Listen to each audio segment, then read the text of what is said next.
रोहिणी इलाके में महाराजा अग्रसेन कॉलेज के वार्षिक उत्सव में स्पीकर ओम बिरला पहुंचे। दिल्ली के रोहिणी इलाके में पहुंचे लोकसभा स्पीकर ओम बिरला महाराजा अग्रसेन कॉलेज के वार्षिकोत्सव में छात्र छात्राओं को किया संबोधित। छात्र छात्राओं को संबोधित करते हुए ओम बिरला ने कहा कि आज पूरा विश्व देश के युवाओं की ओर उम्मीद से देख रहा है। भारतवर्ष में आज़ादी का अमृत महोत्सव के रूप में मनाया जा रहा है। ये आज़ादी का अमृत महोत्सव हमारे लिए नए संकल्प के रूप में होना चाहिए। आज की युवा पीढ़ी को इस सोच पर काम करना चाहिए कि वो जिस भी किसी क्षेत्र में काम करे उसमें सर्वश्रेष्ठ प्रदर्शन करे। यह बातें लोकसभा अध्यक्ष ओम बिरला ने कही। दरअसल लोकसभा अध्यक्ष ओम बिरला रोहिणी सेक्टर 22 महाराजा अग्रसेन कॉलेज में वार्षिकोत्सव में बतौर मुख्य अतिथि पहुंचे थे। इस अवसर पर Maharaja Agrasen institute of technology के संस्थापक डॉक्टर नंद किशोर ने कहा कि उनका संस्थान अग्रवंश के संस्थापक महाराज अग्रसेन जी के दिखाए रास्ते का अनुसरण कर रहा है। समाज निर्माण और राष्ट्र निर्माण के कार्य में अनवरत लगा है। उन्होंने बताया कि महाराजा अग्रसेन तकनीकी संस्था की गिनती आज देश के बेहतरीन शिक्षण संस्थानों में होती है।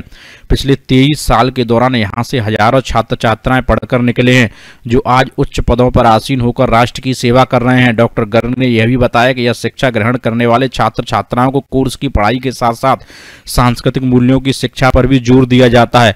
लोकसभा अध्यक्ष ओम बिरला के कार्यक्रम के दौरान बेहतर प्रदर्शन करने वाले छात्रों को सम्मानित किया। भारत भूषण, दिल्ली समाचार 24। गौरव सम्मान बढ़ा है। मुझे लगता है कि आने वाले समय के अंदर जब हम आज़ादी के 100 साल शताब्दी वर्ष होंगे, ये भारत का नौजवान हर क्षेत्र के अंदर, चाहे इनोवेशन का हो, तकनीकी का हो, विज्ञान हो, सामाजिक क्षेत्र हो, हर क्षेत्र में अपने कीर्तिमान कर भारत को दुनिया के सबसे अग्रणी देश में खड़ा करेगा। आज हम ये कह सकते हैं कि इंफॉर्मेशन टेक्नोलॉजी हो, तकनीकी हो, हर सेक्टर के अंदर भारत के नौजवान ने भारत को भी आगे बढ़ाने में योगदान किया और विश्व के जितने भी देश आगे बढ़ रहे हैं उसमें भी भारत के नौजवानों का बहुत बड़ा योगदान है।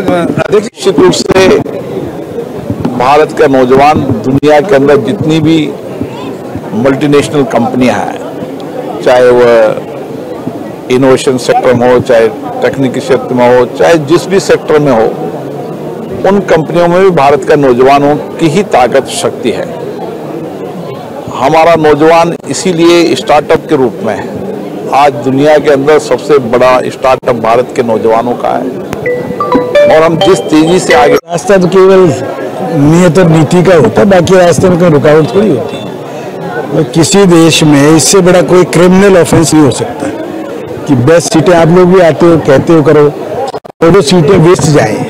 हम करें किसी से तो भरो भाई, वेटिंग लिस्ट रखो, यूनिवर्सिटी का काम है। जब 90% उन्होंने भरनी, 10% हमने, हमारी 10% हमेशा भरती है।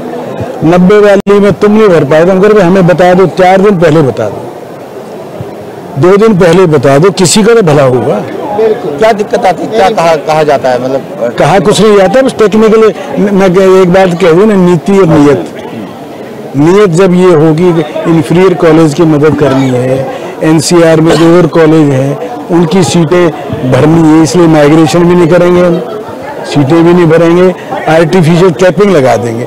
अगर मेरे यहाँ 6 राउंड तक 55,000 रैंक आया, 7वीं में कितने वाला आना चाहिए आप ही बताएं? 55,000 प्लस का आएगा ना। वो कहते नहीं 55 से नीचे का आएगा तो दे देंगे कोई। तो 250 बच्चे आए, एक स्टूडेंट का एडमिशन हमें दिए, बाकी खाली रह गई। प्रायोरिटी की सीटें, कंप्यूटर साइंस की सीटें खाली हों, लॉ की सीटें खाली हों, उसका कोई कारण तो होना चाहिए ना। और उसके कारण किसका लॉस है? बच्चों का लॉस है ना। पैसा यहाँ आएगा तो फिर बच्चों पे खर्च होगा। कंट्री के होनहार 100 इंजीनियर यदि मैं और दे दूं तो 100 पूरे वर्ल्ड में छाने वाले लोग दे रहे हैं ना। तो आपने देखा ना 95% से ऊपर कितने बच्चे थे। सबको हम लैपटॉप दे रहे हैं 50,000 के। किस लिए दे रहे हैं? कि बच्चे को कोई कमी ना रहे, उसे प्रोत्साहन दें। कैश अवार्ड दे रहे हैं, कोई कॉलेज में आपने दिल्ली में बता दो कहीं देते हैं। जो हमारा ट्रस्ट महाराजा अग्रसेन जी के उन आदर्शों पे चल रहा है, जहाँ कहते हैं कि लेना नहीं है देना है। कि पेरेंट्स किसी की डेथ हुई, हमने किसी का नाम नहीं कटने दिया। स्टेट या सेंटर किस सरकार से क्या कहना है? क्या सेंटर का कोई दखल नहीं है इसमें। स्टेट ये की यूनिवर्सिटी है ये, इसमें बड़ा सिंपल है। DTU और इनका काउंसलिंग ज्वाइंट कर दें। जब एक ही छन के आ रहे JEE से तो उनके साथ जोड़ के कर दें। ये LG साहब ने ऑर्डर कर दिया है 2015 में, उसे इम्प्लीमेंट नहीं कर रहे। सरकार को फुर्सत नहीं है और अफसर टिकाऊ नहीं है। VC कोई आया 2 साल में चला गया, रजिस्ट्रार हर 6 महीने में बदलता है, प्रो VC है नहीं। किसको क्या बोले, बोलने में फिर नाराज होते हैं। नाराज होते हैं तो हमारे से तो होते रहो, मेरे इंस्टीट्यूट से होते हैं जब दिक्कत आती है। सर इसमें कमी कहाँ है, सिस्टम की कमी है कि सरकार की कमी है? अब सिस्टम को ठीक करने के लिए लोग चुने जाते हैं, अफसर किस लिए लगाए जाते हैं? एक एक अफसर जिसको 18 नहीं सुनते तो कोर्ट का भी रास्ता कोर्ट का रास्ता है, कोर्ट में जाने में भी तुरंत राहत नहीं मिलती, और वकील अच्छा करे तो फिर 15-20 लाख रुपए का मिनिमम खर्चा है। गए थे ना सारे कॉलेज मिलके भी, ना तो फी रिवीजन कर रहे हैं। आज सरकार के कॉलेज की फीस 1.5 लाख रुपए है DTU की, और हमारी 1.25 लाख है, जबकि उनके 150 एकड़ में सब कुछ सरकार के थ्रू होता है। हमने हर चीज यहीं से करनी है। अगर स्टाफ की डेथ हो गई तो उसको देना हमने ही दिया। हमने 3 लोगों की डेथ हुई, क्यों? हमारा ही परिवार है जो यहाँ एक बार आ गया इस कैंपस में, पढ़ने आया, पढ़ाने आया, PN आया है, डायरेक्टर, वो हम महाराजा अग्रसेन परिवार मानते हैं। आपने भी 15-20 साल से देखा होगा, उनको बिल्कुल हम केयर करते हैं, उनकी बीमारी की भी, उनके इलाज की भी। और वही हमारे ये जितने बुजुर्ग खड़े हैं, ट्रस्टी खड़े हैं, ये कहते हैं कि कोई ऐसा काम हमने नहीं करना है जिससे महाराजा अग्रसेन की शान घटे बढ़े, तो उस काम में लगे हुए हैं। और आप सब लोग साक्षी हैं, एक ही इंस्टीट्यूट है दिल्ली में जो थोड़ा स्टैंड लेता, बाकी तो फिर बोलते नहीं ना बेचारे। जय श्री राम। दिल्ली में